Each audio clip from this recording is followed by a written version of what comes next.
If you enjoy movies, comic books, and pop culture, be sure to like and subscribe. Hello, ladies and gentlemen, and welcome to the REC podcast, brought to you by REC Comics and Collectibles. I'm your host, Roman Chavez, and with me this week is Hulkbuster Iron Man, subbing in for Eric. And in the Eric chair, the number one chair, is the big Tuna, Jordan Tunney. How you doing, brother? It's weird. So he calls him number one. Yeah. But he's like not the main person. Yeah. So it was like Picard Zero. Yeah. I just think kids would just laugh at number two. Sure. They just called him number two all the time. I guess. So, yeah, I guess that's true. You know how immature Eric can be. So you can follow us on Instagram at REC Podcast. You can follow myself at Roman REC Podcast. You can follow the shop, which we're not at today, at REC Comics. You can come check us out at 7679 North Union Boulevard in Colorado Springs, Colorado. And how are you doing this week, buddy? Pretty good. Yeah. It's just like gearing up. Halloween's right around the corner. Oh, I know, man. You know, next week. I gotta start getting candy out. Yeah. You know, not passing it out. No. Just getting it out. Yeah. I'm gonna do a line of Smarties. Oh, so, nice. Yeah, just like you don't even crunch them up. You're just like trying to suck them in through the straw hole. Yeah. Know? Oh, it's terrible. I've had 3 deviated septums in my life. Oh my god.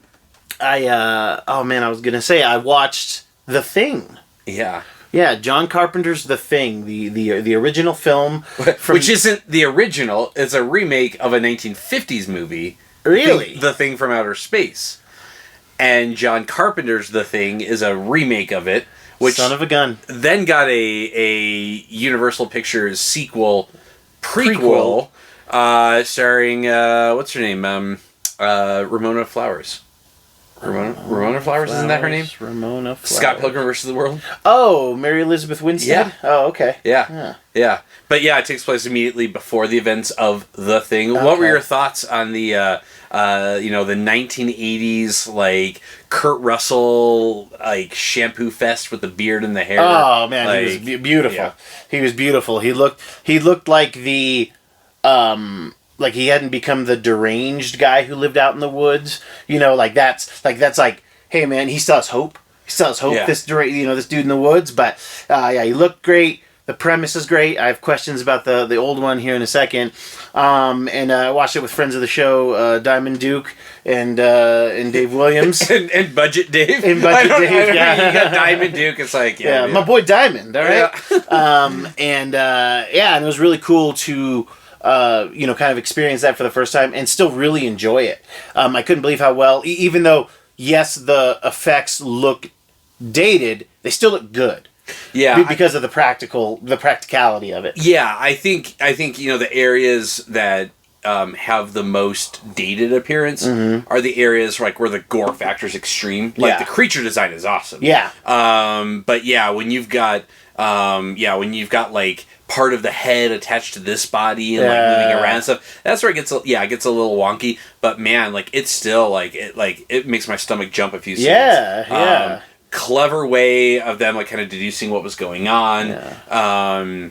Really cool way to sort of keep it all in a bottle, like the small group in Antarctica. It's got Keith David. Yeah, heck yeah, man. Absolutely. Childs. Yeah, which is a weird name. Which again, we see him in other John Carpenter stuff. They Live. Yeah. Him and Roddy Piper. Yeah, man, I haven't watched They Live in a long time. I haven't watched it as an adult. I really want to catch it again. It blew my mind when I saw it at 12 or 13. Yeah, true story. We're gonna shout out to a friend of the show who doesn't know, Matt Reeves. Oh yeah.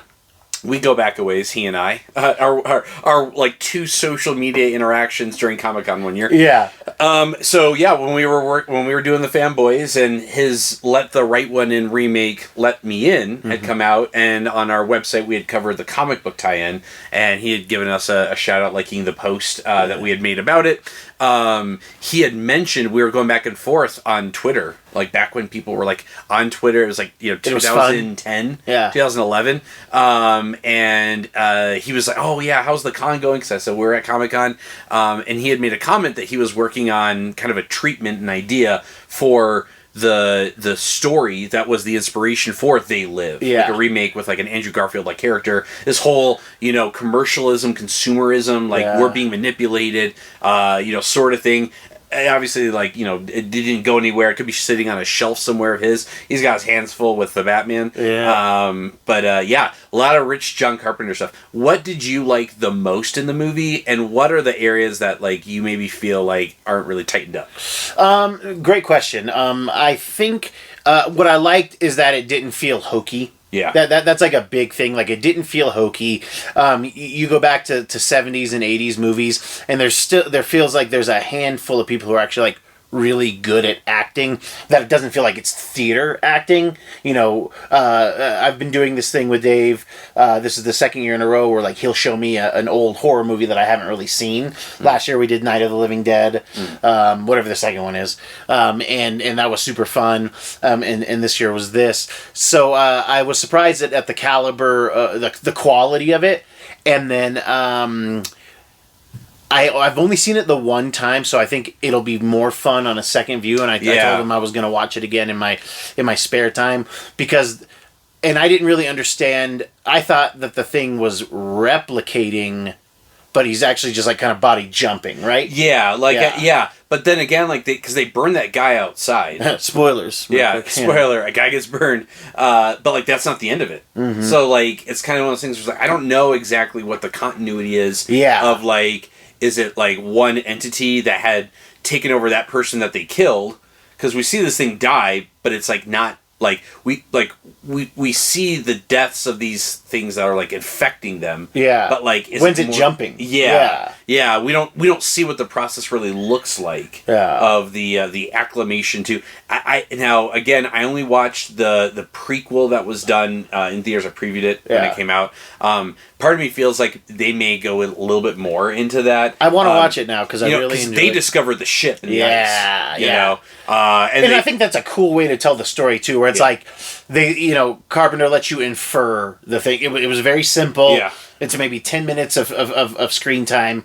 You see the ship, you see the piece of ice that's missing, you see it, and so it's a very it was a very I think and I think that's why it holds, because it was a very unique way to tell a story. Yeah. Well, and it opens up in such an obscure way with, like, this dog and this helicopter. Yeah. And it's, like, immediately got you thinking, like, what's going on? Yeah. So, like, and then you're immediately suspicious of It the is dog. brilliant. It is a brilliant film. Yeah, it does have... what I like about it is I don't really ever feel like it treats the audience as dumb. No. We do get a good way of providing exposition where the characters are talking about what's going on. Yeah. By like, recording themselves, doing, like, a voice diary sort of thing. Because a lot of times movies will write in conversations where you wouldn't think the characters would have this conversation, but they have to have the conversation to keep the audience with them. Yeah. But having the ability to sort of, no one trusts anyone anymore. Like that was a smart way to do it. So in the original, so have you seen the 50s version? No. Okay, that might be something I would watch if because I really like the prequel, or I really like the 82 version. Top notch. I don't know how old Wilford Brimley was when he died, because he was really old then, but he also didn't look like himself. Yeah, either. and like the Wilford Brimley line, like the Twitter account that or the X account that like tracks like when celebrities reach the age that he was filming Cocoon. Yeah, because it's kind of young, right? It's like 50. Dude, yeah, it's like yeah, it's like Bradley Cooper is past it. Yeah, like it's that kind of stuff where it's like what? It blew my mind when that a few years back Will Smith was older than Uncle Phil was when they started. Dude, yeah, or like Ralph Macchio was older than Pat Morita was in The Karate Kid. Oh my god! And that was years ago. That was before Cobra Kai even started. Yeah. Like Ralph Macchio was older than Pat Morita was as Mr. Miyagi in the first Karate Kid movie. Like it's weird. I wonder how much of it's cultural, societal, kind of our Gen X / millennial like generation of like you look at Steve Martin in the 90s. In Father of the Bride, and him and his wife are like in their mid 40s. Yeah, and you're like, people in their mid 40s don't look like this. Yeah, dude, I would mess up Steve Martin in my 40. I'm almost 40. Like, there's no way. Yeah. Now, well, but he's looked that old for now 100 years. So now, he looks great now. Yeah, he went great young. Yeah. And but he like kind of stopped. Like that's really slowed his aging. Yeah, because he was great when he was like a stand-up, and Dude, then like now he's like SNL. white. Yeah, like SNL, like he was graying, like Yeah. in the late 70s, like Belushi era. Yeah. Yeah, But, yeah, we went way off. I'm Yeah, sorry. yeah. So back to the thing. Yes. So obviously the movie it's intentionally, and it ends with like a vague, like, are either one of the characters still infected? Yeah. Does it really matter? Yeah. You know, like there is kind of a cool sense of like, you know, you've got two survivors left. Neither one trusts the other. Yeah. It's kind of like, well, we're going to stay here till this fire dies out, sort of thing and stuff. And and then it ends. Yeah. You know, and people have tried going back, and they've made arguments for, it's like Inception. Yeah. You know, where people have gone back and said like, oh, well, he's wearing his wedding ring, which means it's the real world or the dream, or you know, and all these different logical arguments. Again, I think the intent was to keep it open ended, and it's not about knowing at the end of the movie. It's not about knowing if one of them is an alien. It's the paranoia of you don't know. Yeah. Who do you trust? Exactly. And it leaves the audience with the same level of mistrust as that each of the characters has as the credits roll. Oh, yeah. I murdered my entire family right after that. I was like, you know what? We have dogs. I don't remember when we got this one. The dog just showed up. Yeah, dog just showed up. Sometimes its head splits open and it eats weird. But, you know, other than that. Yeah, it doesn't clean up after its tentacles. Yes. There was some interesting news out there last week regarding Daredevil Born Again. It sounds like it happened that they fired the writer's room and are looking to salvage what they can of what they've shot and then kind of take it in another direction. Yeah, and this is hard because again, so much of this is inside like Hollywood stuff. Yeah. Where, you know, I don't know the key players. Yeah, no. And you don't know what the dynamic is, and you don't know what they're going for. We've said this before on this podcast a dozen times, that when you don't have a coherent like universe, a structure that you're creating, series suffer. Yeah. And I think that there's a natural reaction for the fan base to look for little breadcrumbs and say, here's what this means. Mm-hmm. I know, because I had that temptation too. Sure. I'll see the mixed reviews for Miss Marvel. Mm-hmm. I'll see, which I'm excited about. We can come back to that in a second. But I think there's kind of a feeling in the fan base that we can tease out why something like this happened, where they go in, they say, we're going to take the show in a new direction. Yeah. We don't know what direction they were going to take the show. We don't know if the show was going to take more of a gritty tone and they were going to try to really lean into some of the Marvel approach that they took. Mm-hmm. He gets a moment to shine in She-Hulk, but it's not enough to really tell what they would do with the character. And it's very different than what he was the previous 3 seasons of his incarnation. Yes. And we're most likely going to get him or secondary characters in Echo. Yeah. Which is again is another Disney property no one's talking about. Yeah. But I think it's shelved at the moment. Yeah, well, the original intent was to drop all the episodes on Disney Plus, and I don't know, with all the stuff wrapping up, if they've completely solidified their release date. Yeah. What I do know is this: if you look at all of the marketing that's currently out for the Marvels, other than like a theatrical trailer, like a 2-minute trailer, almost none of it features Kamala Khan or Monica Rambeau. Almost none of it. Yeah. Every TV commercial I've seen, every web ad that I've seen, it's Brie Larson, and it's the person who's picking up the mantle for Ronan the Accuser. Yeah. Probably a daughter, I think, is what they're going to do.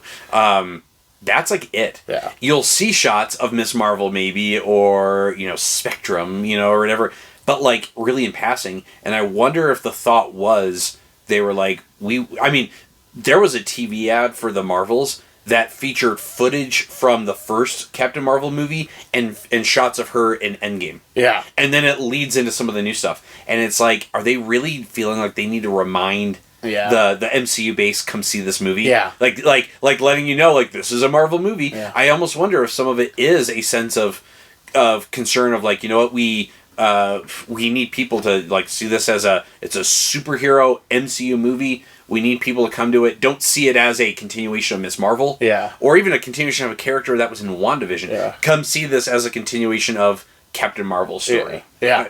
That's my theory. Yeah. Does that have any impact on the nuking of the writers' room and taking the Daredevil show in any direction? I don't really know. Yeah. But again, they, on the one hand, when you're in the entertainment business, it's an industry. Yeah.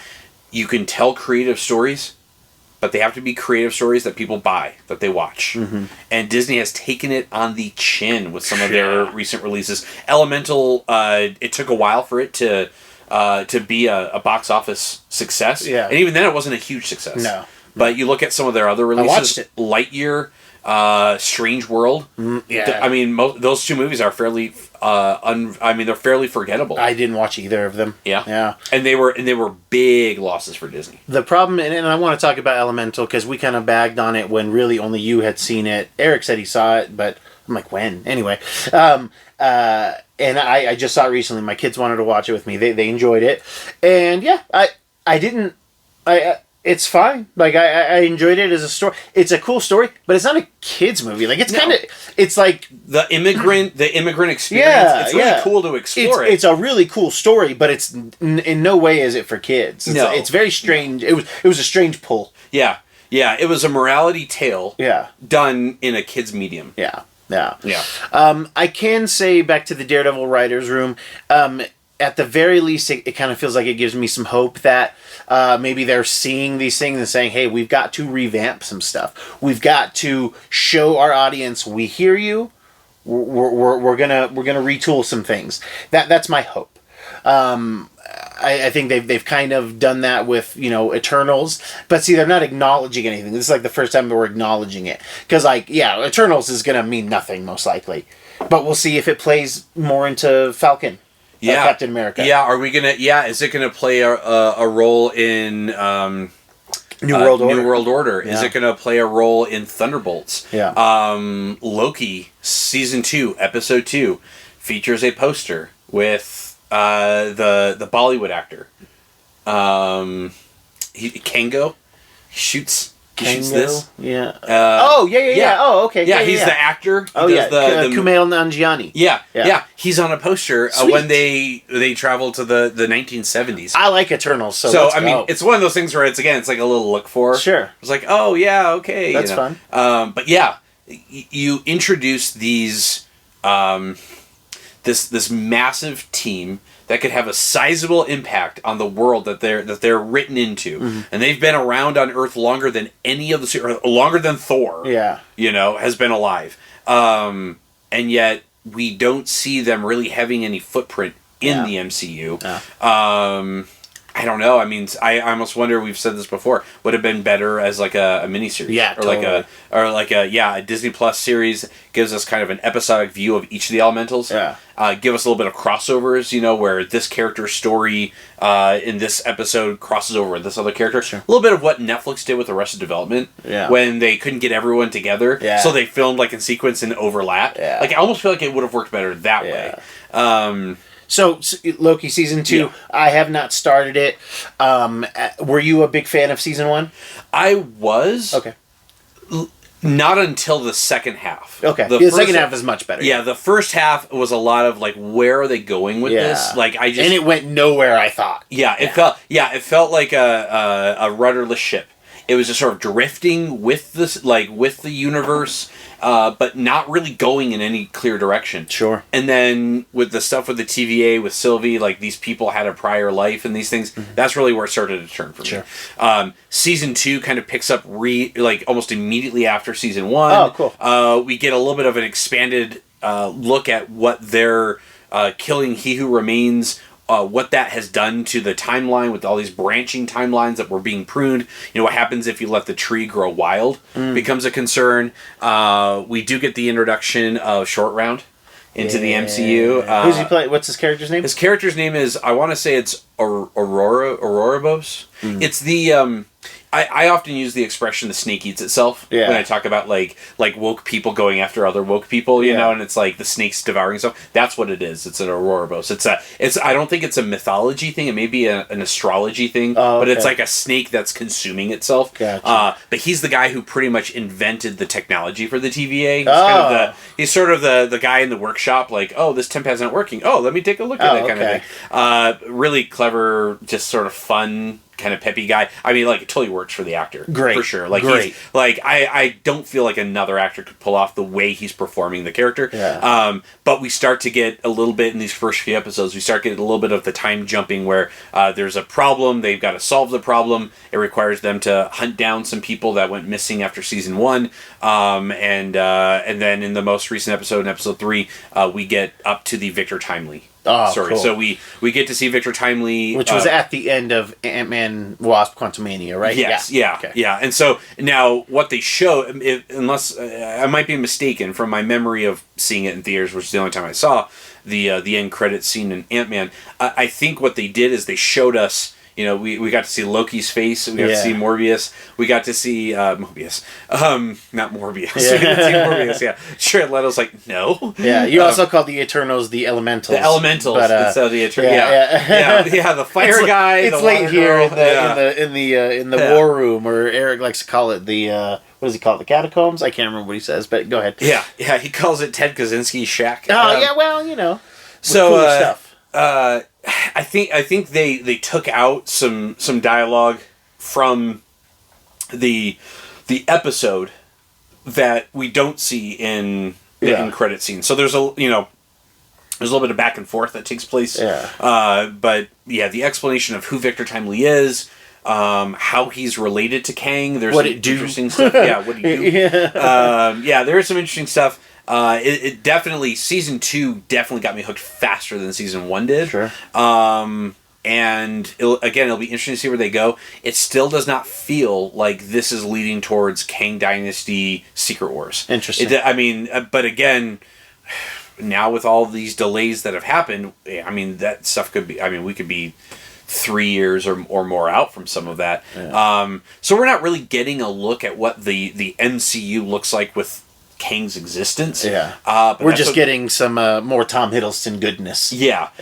And I wouldn't be surprised if this TVA stuff ends up having a bigger impact on... Like, I almost feel like we will see the ramifications of this stuff in Deadpool 3 more directly than we will see this Loki Season 2 stuff play a role in Kang Dynasty. And the reason I say that is because, without going into anything from Season 2 specifically, it feels like Season 2 of Loki is created to help prune the multiverse. Yeah. You know, this whole idea of these endless possibilities, that can't exist forever. It can't exist. Or at least the walls between them can't be so permeable. Yeah. Good word. Permeable. Yeah. $5 word. You're a teacher, huh? Yeah, I know. Right? Yeah. Cromulent. Yeah, because again, it's hard to have stakes when there's always an out. Yeah. The Deus Ex Machina, like, I likened it on a previous episode to the scene in Bill and Ted's Excellent Adventure when they're like locked in the jail cell, and he's like, just remember later to get the keys, and then he like thinks really hard, and he's got the keys in his pocket. You know, like it's kind of like a clever like ploy, but again, like, the multiverse essentially allows that, you know. Yeah. There's always a chance Robert Downey Jr. can come back, or Chris Evans can come back. There's always a chance that Terrence Howard will come back. No, I'm just kidding. He's like, I got new math, guys. But yeah, so you know, I think it can serve the role of helping prune or solidify the sacred timeline, kind of this main arc that we're following. Yeah. I feel like that's the purpose it's serving, or could serve. Again, you know, they wrote Loki Season 2 knowing where they wanted to go with some of this other multiverse type stuff that we're still going to get, like Deadpool 3. Yeah. You know, knowing that this is going to lead towards this big Kang, the arc of the arc of this this phase. Yeah. What it culminates in. So, man, I am excited to watch it. I want to watch it with Mrs. REC, but our schedules are so crazy. But you know what I did watch? Something that she could be into now that I've seen it. Guys, I finished Rebels, and I finished Ahsoka Season 1. I had been wanting to watch it. A friend of the show, Ken over at Obsidian Sun Comics, he has been harping on me. He's our resident Star Wars super freak, and he was like, you gotta watch Ahsoka, but I hadn't finished Clone Wars or Rebels, and I'm so glad I did. The people who who watched Ahsoka like yourself, and you enjoyed it, but like you don't know a lot of the stuff that they're calling back to. I haven't gone through Clone Wars. I haven't gone through Rebels. So my threshold for like excitement or like, oh, here's what this means, or oh, I know who this person is. It's very surface level. Yeah. So some of those moments might hit really hard for some of the diehard fans, people that are really into the lore. I likened it earlier, like I was saying, to reading the third Lord of the Rings book without having read the Fellowship and the Two Towers. Yes, very much so. Because you can follow the story that's happening. Yeah. But you don't have the emotional investment. Yeah. The callbacks, they don't. They seem almost out of place. Yeah. Or like, oh, okay, like, so, why am I concerned about this? Why does this matter? Yeah. I would have a better understanding and appreciation for that, and I know that. Yeah. So my judgment on Ahsoka, is more my feeling of, I wouldn't say underwhelmed, but again, it's hard to be impressed by something that you don't really see the full picture of. Yes, and I'm aware of that. Mm-hmm. So I guess from your perspective, with your Clone Wars, with Rebels, with all this stuff, do you feel like it did the characters justice? Do you feel like the season does end with open possibilities? Mm-hmm. Do you feel like it's a worthwhile addition to the Star Wars universe? Yes, and I know I've said this about Mandalorian, how Mandalorian was kind of the best Star Wars stuff we've ever had, and I will retract that statement and say that Clone Wars and Rebels are the best that Star Wars has to offer. They flesh out the universe very well. Like, you learn a lot about what it is to be a Jedi. Clone Wars takes place between episodes 2 and 3. And lead up to like Order 66. I do need to watch Bad Batch. I haven't seen Bad Batch yet, so that'll be the next Star Wars thing I venture into. But there was and I talked about it on the show months ago, there was a series of events, and we will be talking spoilers, but I still want to leave a lot of big special stuff for you.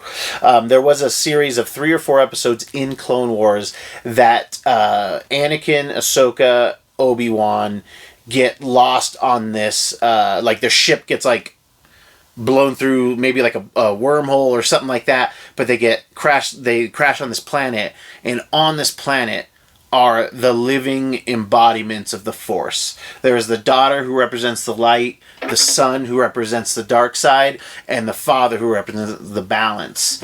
And it was very... Who represents single parenthood. Single parenthood. Yeah, there's no mother. We have no talk about a mother at all.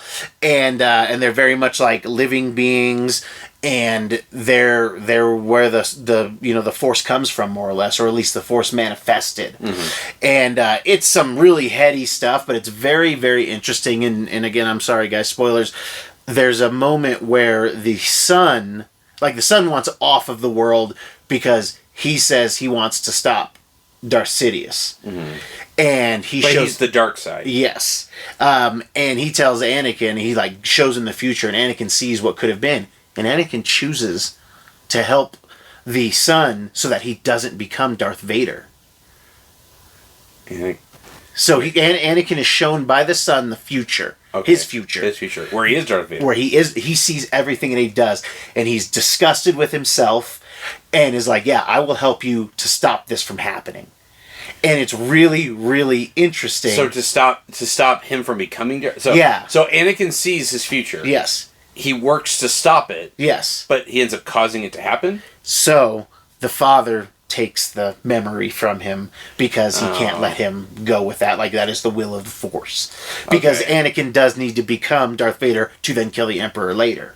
Oh, okay. Yeah. But so for a brief moment in time, he's sort of given this sacred knowledge. Yes. Which is taken from him, which is their way of being like... There's good in him. Yeah, and that's also why he doesn't immediately go after Luke or so that he doesn't carry that knowledge of okay.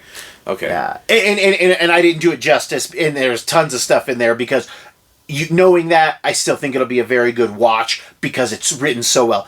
Dave Filoni and his people, they are, he directed and a bunch of the episodes is like the guy who created that world, created Ahsoka Tano, and it's really interesting, and they're known as the Mortis gods, and in Rebels. The Rebels takes place after the Empire wins, so it's after Episode 3. We follow Kanan Jarrus and this kind of ragtag group of people who are really just kind of like Robin Hood people, stealing from the Empire, giving to the people who are being oppressed. Kanan Jarrus was a Padawan during the Clone Wars. And when Order 66 happens, his master is killed and he gets away. So his training's not complete. They find this kid, Ezra Bridger, on one of their missions, goodwill missions. He's force sensitive. Yeah. Kanan takes him on as an apprentice. So he's not really, he never finished his training, but he passes his knowledge on to Ezra. Yeah. Yes, and as they go through, they're able to learn together. So he's learning to be a master while Kanan is learning, or while Ezra is learning to be an apprentice. And we learn so much more about the Force, which is fantastic. It really fleshes it out. It's got this great familial thing with these characters of they're like a chosen family, guardians kind of feel. Yes, yeah, but very Firefly-esque. You have Zeb, you have Chopper, you have Hera, Sabine, Ezra. And between Mandalorian and Ahsoka, we see all those people in live action. Yes, and that's one of the best. I can't believe. It was so cool to see the Ghost, their ship. That's Hera's ship in the show. Yeah. The Ghost and the Phantom, the thing that detaches off. It was so awesome to see that live action, So Hera... Yes. Right? Hera Syndulla. Who is... Mary Elizabeth Winstead. Yes. And Obi-Wan's wife in real life. I think they're married. Ewan McGregor and her are married. Yeah. They might even have a kid. Yeah, good for both of them. Mm-hmm. That's a get for either, Yeah, solid. I'd be happy with that coin flip. So she's a pilot, yes. right? Yeah. She's one of those, best pilot in the universe, ragtag. Yeah. If anybody can do it, the Ghost can do it. She is the mother Han Solo. She's often depicted wearing these goggles. Mm-hmm. Do those serve a purpose? She's not a pilot of a World War I fighter. Yeah. I mean, she does wear them sometimes, but they're mostly on her head. Oh, okay. Yeah. And her. And you might not know this. Oh yeah, I think they did say. They mentioned the kid. Yeah, the kid, and the show ends in a prologue of after Thrawn gets taken and Ezra and him are gone. There's a prologue that says we won the war. An epilogue? Or I'm sorry, yes, an epilogue. Yes. Okay. And, yeah. Afterwards. Right? Afterwards. Yeah. Sorry, prose. Yeah. Thank you. An epilogue where basically Ahsoka picks up where the epilogue left off. Sabine's narrating it. We won the war, the Emperor was killed, blah, blah, blah, blah, blah, but she's like, I made a promise, to find my friend, this and that. So... Poochie returned to his home planet. Yeah. So, it is Rebels Season 5. Okay.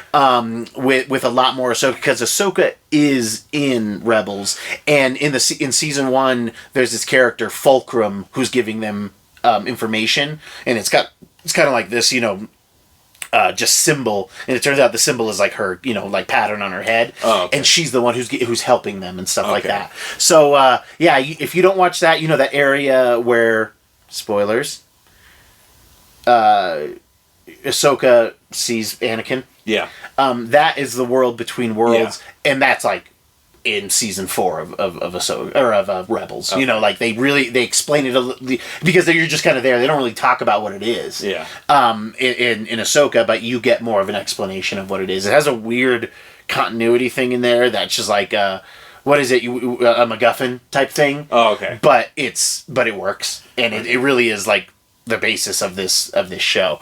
But dude, I can't believe how good it was.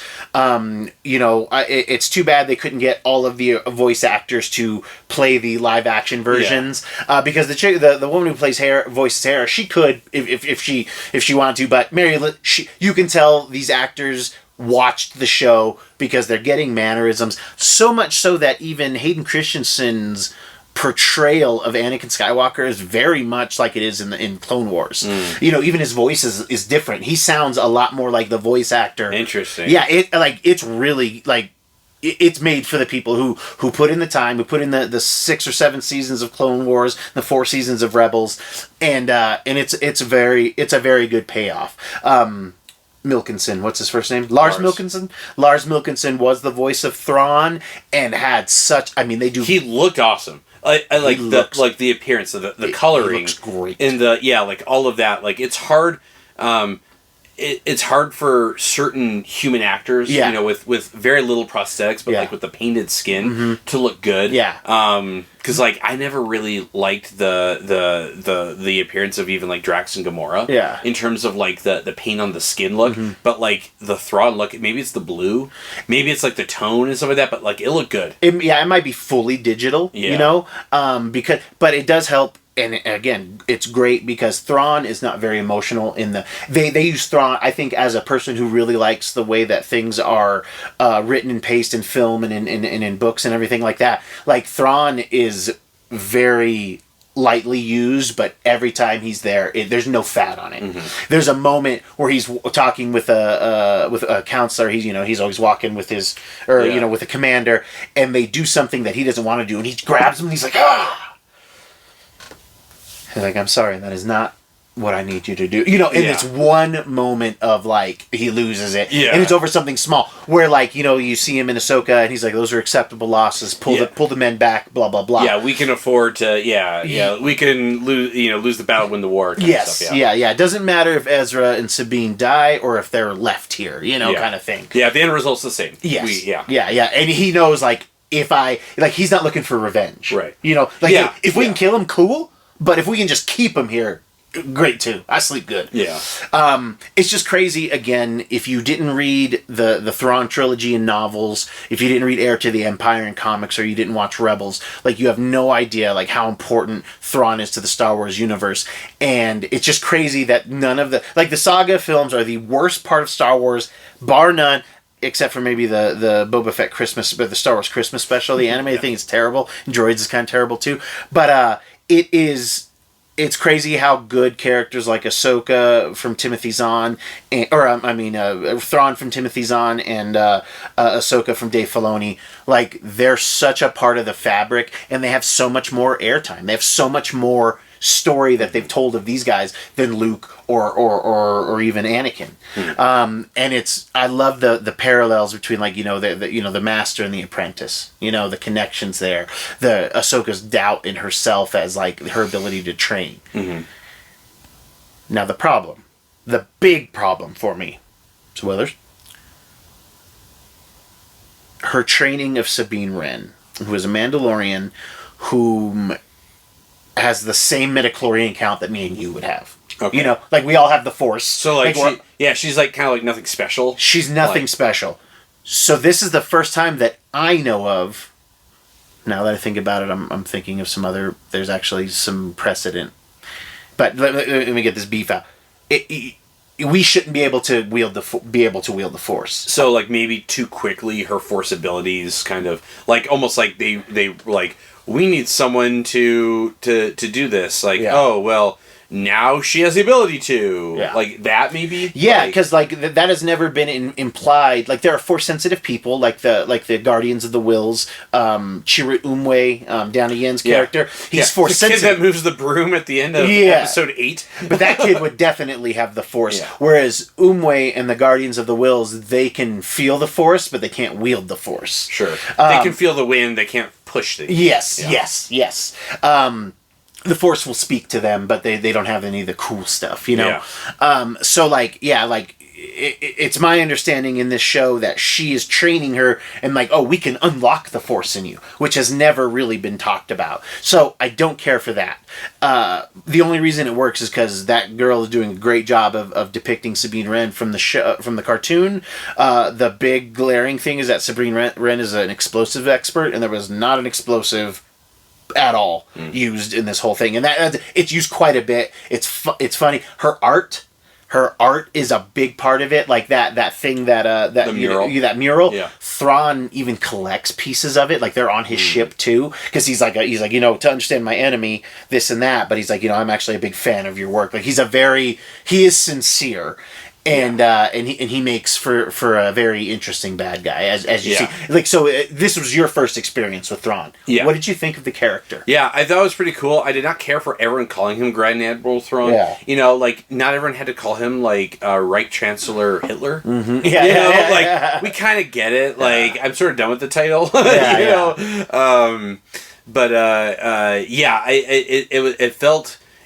It felt equally. It may sound conflicting. It felt menacing but calming. Yeah, calming in the sense that like he wasn't someone that seemed out of control.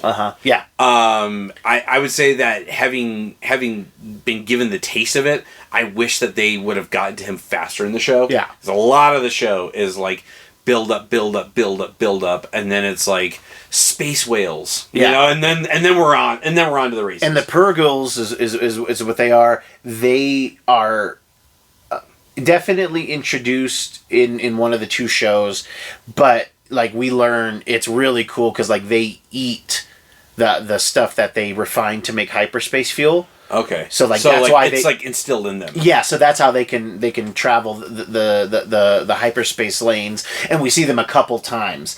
And are you gonna watch Rebels? I think at some point you could spoil it. I mean, so the way that they win, spoilers, is Ezra kind of one of his things about like the Force is he's really good at communicating with animals. He like summons them like the Heart Kid from Captain Planet. Yep, he summons them. God. Okay, but it's a really cool like he's fighting Thrawn on, and like they're about to turn the war for the Empire. And Ezra convinces these Purgles to come, and it's crazy. Like he's fighting Thrawn, and then the Purgles like tentacles like come in there, and they're just like holding him. He like gets out of it, and Ezra like pushes him into it, and gets his people off, and then they just go off. They go off, and they have no like it isn't like they have no idea where they went. Right. So it's like that helps turn, and not only does it turn the tide of the war, it also unifies the pocket rebel fractions of yes, yeah, and it's great. Like Saw Gerrera's in there, but Forrest Whitaker. Whitaker, But then again, it comes back to that central issue with Star Wars of like, okay, that's all well and fine. Episode 7 still happens. Yeah. Where we get this inept republic that allows for this rise of a new order that seemed like that's somehow on par with the Empire. Yeah. That doesn't build a something that could be mistaken for a moon. Yeah. But it's something that is mistaken for a planet. Yeah. Again, like the problem with Star Wars, as someone who's clearly knowledgeable to tell these people what their problem is scale. Yeah. Right? That everything is scaled upward. Yeah. To the point where 7 has to be bigger than 1 through 6. Yeah. 8 has to be bigger than 1 through 7. Yeah. And 9 has to be bigger than 1 through 8. And anyone who disagrees with me has to understand that in episode 9, that in one trilogy, we get the depiction of 2 established empires. The New Order and what the Last Order? Yeah, that have similar uniforms. Okay, so design Coco Chanel collaborating with the Nazis, whatever. Yeah. But different color schemes. I appreciate that. You know, that we get. The New Order had this diabolically terrifying fleet of spaceships, but we can take them out. We can hyperspace. Kamikaze through them, only to find the existence of a planet where an even larger secret fleet that is fully staffed somehow with uniforms, probably with like an HMO plan, like hiding off on this planet. Somehow Palpatine survived. Like, so again, it's all scaling upward. And again, I get the idea that they wanted to create, this, this villain that you have to feel this threat, this ominous threat from. But it's interesting because the Mandalorian series took it a different direction where they split apart the empire. Yeah. Where you had people that were loyal to the different Moffs. Yeah. Which to me I think makes for a compelling story. It's kind of similar to Alexander of Macedonia wins every battle he's ever in. He dies in Babylon, probably of malaria. The Greek Empire collapses. Ptolemy was put in charge of Egypt. Now he says, this is my kingdom. Yeah. And his dynastic line ends with Cleopatra the Seventh. His great whatever. And you've got all these pockets of this Greek Empire that was unified, that had a common language and culture and traditions. And then after the death of Alexander the Great, you eventually have the rise of this Roman Empire that moves into this area that assimilates some of the language and some of the culture and some of the religion and these different things. I wish I would have seen something like that, where we see these, in episode 7, we see these pockets of the Empire that are small enough that the New Republic can't track them down, but are a threat enough that they can't just ignore them. And then we see, maybe at the end of episode 7, maybe it's Kylo Ren, who is like, I'll essentially be Darth Vader. Yeah. I'll finish what you started. And so the New Order is created. It's essentially, it's kind of one of those I find your toughest Moff, I kill him in front of everybody. Yeah. And I'm like, you either all fall in line with me sort of thing, you respect authority, you've seen what I can get done by myself. How much more can we get done together? Yeah. They become the threat in 8. And then in 9, you have this kind of radicalized group of remnant that were, secretly collaborating with the Emperor, that had maybe have access to technology that the New Order, the New Republic don't have. Yeah. And that explains kind of the unity between them. Yeah. But they didn't do that. It just, the New Order, episode 7 starts right in like episode 6 hadn't happened. Or at least that the success of watching Darth Vader's body burn, at the end of Space Vietnam, with the Ewoks, and again, episode 7 is kind of a punch in the gut, because it's like, here we are. The Emperor's been defeated, and we see these Force ghosts showing up, and turns out she's my sister. It's cool. Let's side hug, and and never speak boom, of this again. And boom, it's directed by George Lucas. And then 7's is like, oh, and then in the scroll, it's like, oh, Luke Skywalker disappeared, and now there's this big galactic threat that's posed a threat to the New Republic, and then it starts, right in with Poe and BB-8 and Max von Sydow. It's just, again, it's all about scaling. Yeah. It's I don't want to see the bad guys continue to fail upwards. Yeah. I want to see these pieces break. Yeah. I see them put together in a creative way. Give me something new with the broken pieces. Don't just reassemble the same pottery again. Mm-hmm. And that's funny that you say that, because you see Thrawn's ship is very much reassembled. Yes, it's got the even the uniforms of the stormtroopers. When I saw that in Ahsoka, I was like, for the first time, I'm thinking to myself, this is what it would look like for a military group to be stranded somewhere for years. Yes. And try to get by, try to make do. Yeah. Again, Thrawn has to consider, if we exhaust all these resources, it's zero sum. Yeah. Every stormtrooper that dies out here is one less we can replace. Yeah. So again, that tactical consideration, I wish that the trilogies had that thought behind them. Yeah. But Filoni and Favreau, they're just really filling in the voids, trying to keep the cracks from breaking completely. They're having to do some things that don't make a lot of Star Wars doesn't make a lot of sense. Let's be real. A lot of it doesn't make a lot of sense. Yeah. Most of all, midichlorians, okay? Yeah. And to be fair, it is true that, we can nitpick story things and stuff like that about space wizards with light swords, but at the end of the day, they still, you look at the arc of Star Wars, it has told some incredible stories. Yeah. And they are finding new ways to tell those stories. Yeah. In my opinion, and we've talked about this before, my 2 favorite Star Wars products are Rogue One and the first season of Mandalorian. Yeah. Because after the first season, the tone is totally different. I really dug the Western bounty hunter, like, I don't take my helmet off sort of thing, until that last little moment that I do at the end of season 1 kind of thing. Like, and then it spirals too much into other adventure of the week kind of stuff, you know? The other Mandalorian stuff. But yeah, that first episode, it was like tonally, like, just the whole, when he the catches Western that music. Dude, yeah, when he grabs the guy, pulls him through the door, shoots the door to sever the head, like, that's where it's like, yeah. Oh, and I applaud you, my customers at the shop, my close friends who watch Ahsoka. Not one of you, spoilers, not one of you let it slip that we got zombie stormtroopers. Yeah. Dude, yeah. Nobody said it to me. And that's rare. That I had no inclination. So when it happened, I was blown away. There's a novel called Death Troopers that's really cool. But that was an awesome. Like, I got everything I wanted. But these aren't the Death Troopers that we see in Rogue One. No, these are because this is like magic. Yes. Yeah. Yes. Yeah. And in the Death Troopers comic book novel, it has like something to do with like the dark side of the Force, and it reanimates these like stormtroopers. I've got a bust of it. It's awesome. Yeah, it's really awesome. Yeah. But hey, man, that's our show. If you like what we're doing, please hit that subscribe button. Let us know what you think below. If you're at all thinking about not or like you watched Ahsoka and you didn't really care for it, do yourself a favor.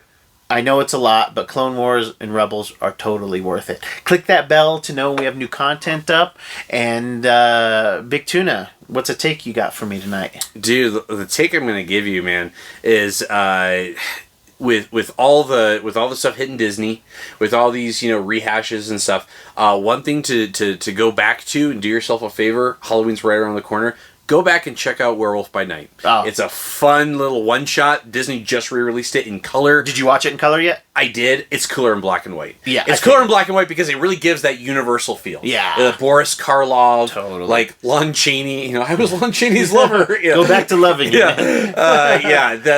The Bela Lugosi Dracula, creature of the Black Lagoon. All that like Monster Squad stuff. That's what I'm all about. Just a cool throwback feel. Really leans into the MCU horror. Definitely gave me a lot of excitement for the announcements for Blade, which now at this point I don't even know if Marvel's going to do. So do yourself a favor, go back, check out Werewolf by Night. If you can't stomach the black and white, watch the color version, but the black and white's a fun watch. The black and white was really good. Thank you for watching. Thank you for listening. I've been your host, Roman Chavez, and for the Big Tuna, we will catch you on the next podcast.